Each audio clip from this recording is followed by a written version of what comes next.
Hi, Chris Newman, Truth and Consequences.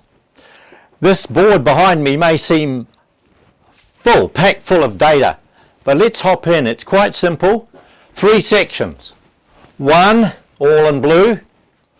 2, that middle section in black and green. And then the 3rd section over here in the red. Very simple, but a bit of detail to go through. Part 2 of the fall of mankind. What the fall is. The fall is about relationships and agreements.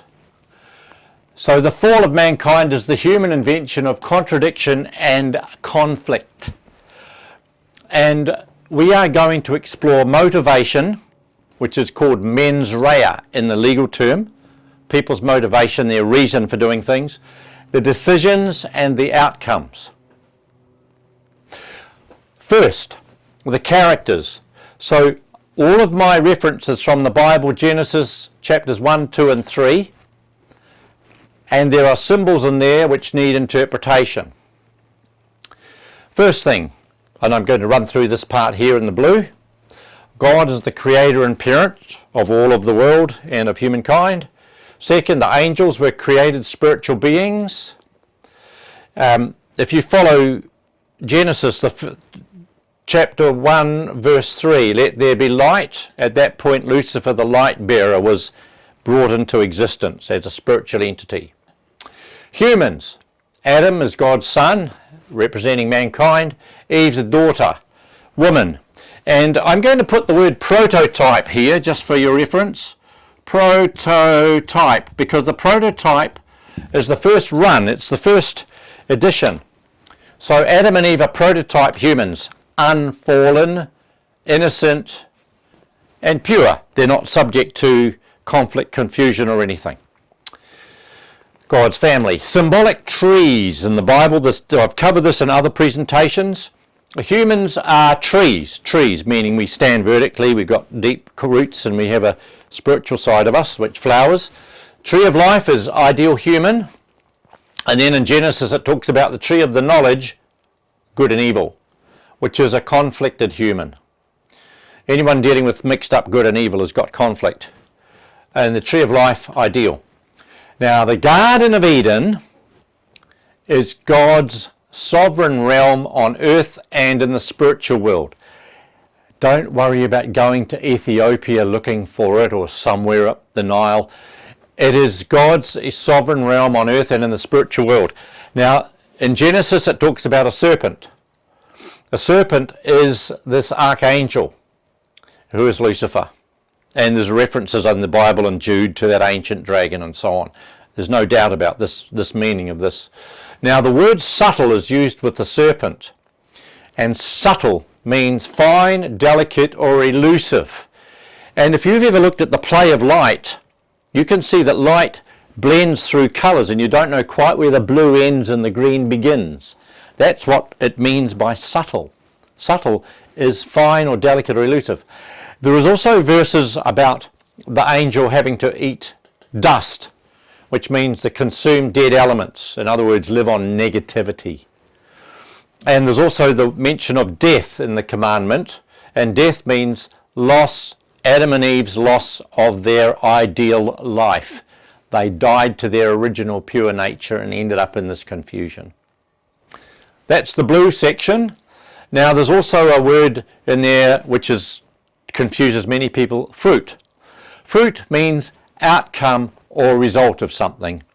The fruit of your labours is a bit of sweat and maybe you chopped some wood, so it might be a stack of chopped firewood. Or the fruit of your labours might be working in the kitchen and making beautiful fig jam for the family. Whatever, the fruit is the outcome. Now we've covered all this blue stuff. Now there's another important concept which runs everything, and that's sovereignty. All this world of creation is God's sovereign realm, where his jurisdiction rules according to his original standard of value. Now we've got that, let's go and hit the commandment, because that is an essential part of the story. It pivots. The first ever commandment given to human beings, but from the tree of the knowledge good and evil, you shall not eat of it, for as surely as you eat of it, you shall die. Those words are already covered in our interpretation of the symbols. So God's commandment, why did he have to give a commandment to Adam and Eve, who were living a simple, pure life and had no rottenness or no confusion or no bad mens rea inside them, no motivation into trouble? They were not gangsters. They were not creepy people. They were very pure, innocent, like beautiful children. The God's commandment to Adam and Eve, here's the revelation, is to assist them to grow past the angel status level. Wow. And this is about freedom of choice, because everybody has freedom of choice. This is an amazing ability of the human being, our superpower. Right, now I'm going to jump into this part here. God created everything to go through growth stages. You can see that with seeds growing into trees and so on. So Adam and Eve, as babies, and then infants, and then children, and then as youths, went through the path of learning responsibility. At the point where they were capable of commitment and responsibility was given the commandment. Why? Why did God give a commandment to young people who were entering adulthood, capable of understanding, capable of taking responsibility for an agreement? Why did he have to visit that upon them and puzzle them? Simple. They were at the status level of the angel. They were approaching the status level of the angel.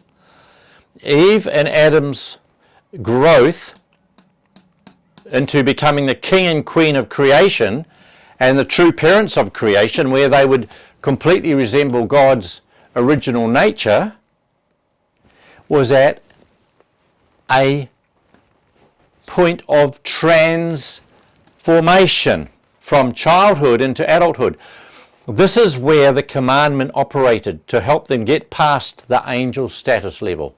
Lucifer had his own status and his own jurisdiction, and he saw that his status was being encroached upon by Adam's progress to become the king of all creation, including the angels, and he felt concerned. That is right there, his mens rea, his motivation. Now, he made an approach, and his target was Adam, but he worked through Eve. And so his approach to Eve was the idealism and fantasy of her perfection, of her wonder and growth into maturity. And he made a vision that she thought was wonderful. So Eve's motive was exploring the beauty and the fantasy with thrilling Lucifer. And so she began to deviate into idealism and fantasy, which seems harmless. Now we're back into subtlety, delicate and elusive points within the heart. Drawing Eve under his version of reality, Lucifer engaged with Eve in a version of reality where she submitted to his terms, and in so doing she breached her agreement with God, with her parent. She moved from the sovereignty and jurisdiction of God into the dominion of the angel. Now, how did Adam get tangled up in this? Well, Lucifer's target was Adam. He used Eve to draw Adam. Adam's motive was his love for Eve, his fiancée. Her beauty and this fantasy of idealism she shared with him. And what she was sharing with him is from Lucifer's side. She didn't share sex, she didn't share money or drugs or anything weird. It was the fantasy, just like a fashion magazine. Look at me. So that went on over here. In so doing, Adam and Eve had drifted from their normal growth path to maturity, to become king and queen of creation, to becoming subordinates to the angel. And that there is the problem.